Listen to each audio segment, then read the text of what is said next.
I must say that we would not be here today welcoming this class of women leaders if it weren't for the vision, the determination, and the track record of our very own Governor Patrick, who believes that the success of a Massachusetts economy lies making all segments of the workforce successful. So without further ado, Governor Patrick.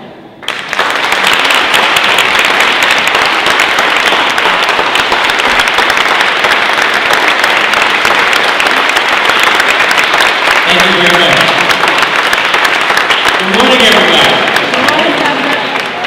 Thank you, Madam Secretary, to you and the members of the Cabinet, the administration, existing and former, and brand new members who are about to become or have become fellows. Welcome, everybody. It's an incredible room of powerful women. I feel like I'm at home. You know what I mean? I'm married to an incredibly powerful, smart, organized, effective woman. I married up. This is not the first time I have said this publicly, and I've said it a lot privately too. And usually when I do, my wife says, "Yes, you did." She's right. I grew up in a household of powerful women, not all of them degreed and fancily credentialed like all of you. In fact, not any of them.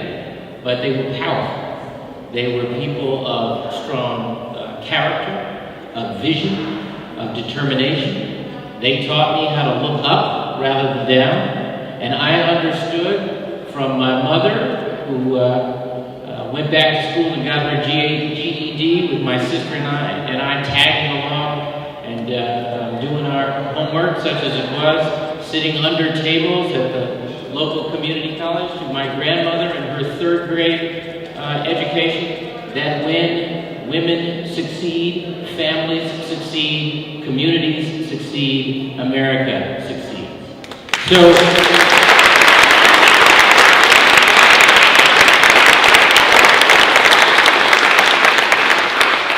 it was a natural thing when the team, Secretary Cabrelian, members of the governor's staff said, you really ought to work out a formal way of acknowledging the work that we have and the challenges that remain here in state government and across the economy. And that's why in March we announced a partnership with Bentley University's Center for Women in Business called the Women's Leadership Initiative. And I want to recognize the terrific work that has been done on this initiative by Gloria Larson and Betsy Myers. I don't think Gloria is here, but is Betsy here today?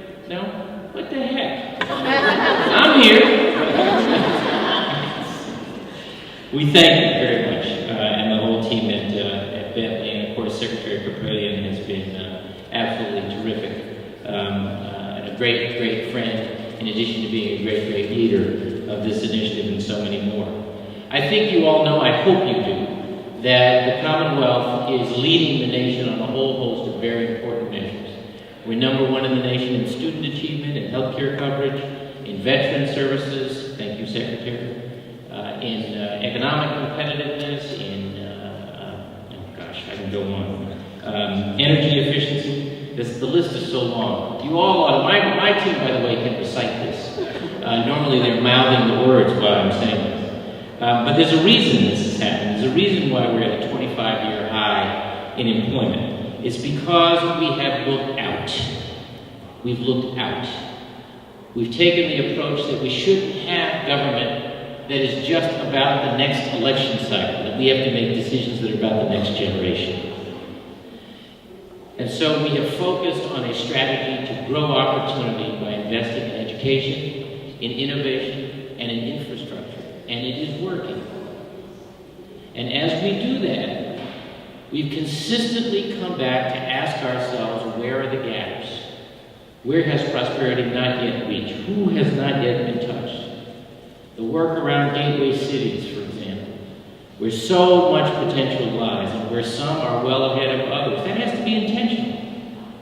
The work to close achievement gaps, even in an environment where we outscore other school systems around the nation, that has to be intentional. You can't leave that sort of thing to chance. And the work of reaching out and including the talent we know that exists in every single community, has to be intentional. And that's why you're all here. Government needs the very best that we have and the very best that we are. We aren't always able to attract it. Indeed, we aren't ever able to attract it because we can outpay the private sector, or because the working conditions are very comfortable or glamorous. You will have more fun than a barrel of monkeys, that's for sure, and you'll meet the most interesting people. But in my work life, I've come to understand that having a mission is almost as important, and maybe more important than anything else.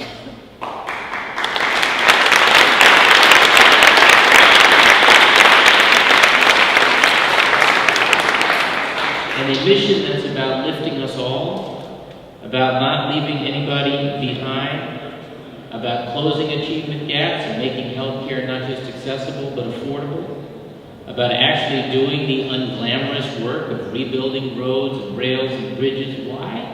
Because it's nice to have a pretty train? No. Because you need to be able to get to work. Families need to be able to run their errands. Students need to be able to go to school. School needs to be affordable. There's work to do. And for all of us who are capitalists, who believe in the vitality and importance of a private sector, make no mistake about it, we need government to do its role and do it well. And that is not, in my view, to solve every problem in everybody's life, but it is about helping people help themselves. And if we're going to do that effectively, we need talent, the very best talent. And 50% plus a little bit of the talent that's out there are women. So, in that spirit, I'm very proud to welcome the first class of Women Leadership Fellows to their positions within the administration.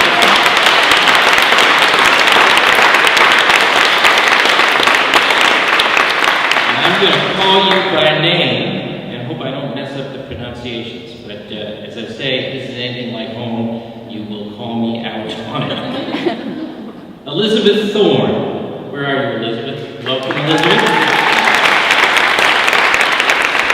Elizabeth is joining ANF in the department at the secretarial level as a fiscal policy analyst. I got that right? You're welcome. Thank you. Lori Pessa. Lori, welcome. Lori is also joining ANF in the Information Technology Division as Chief of Staff. Did you just have a baby? Last Tuesday, Lori had a baby. Is your baby here? Do you know the person who's standing there? Is this your first baby? Yeah, you'll forget what you laughed about. That's great. Love it. Samantha Hemar.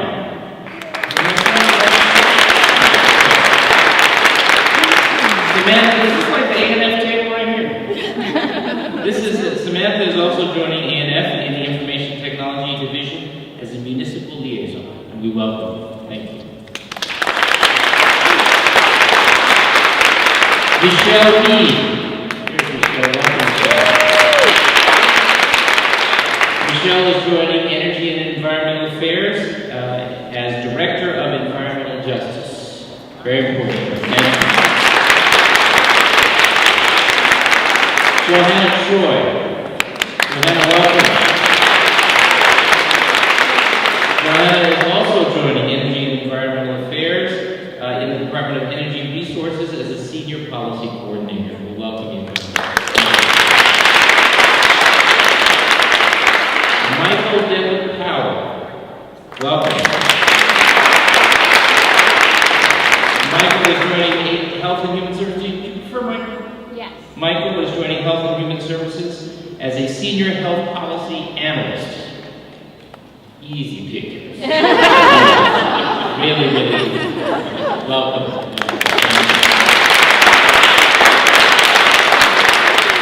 Laura Piscopo. Laura, welcome. So what I spared you, and shouldn't have, is the incredible qualifications of the people I have just introduced. There are 14 fellows. Between them, there are 34 advanced degrees.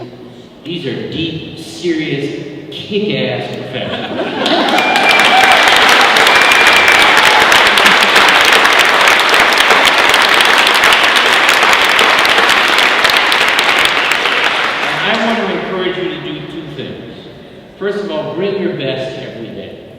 every day. Sometimes you will read a sad and tired and frankly inaccurate storyline in the media that leaves the impression that governments of all kinds are populated with people who are just dialing it in.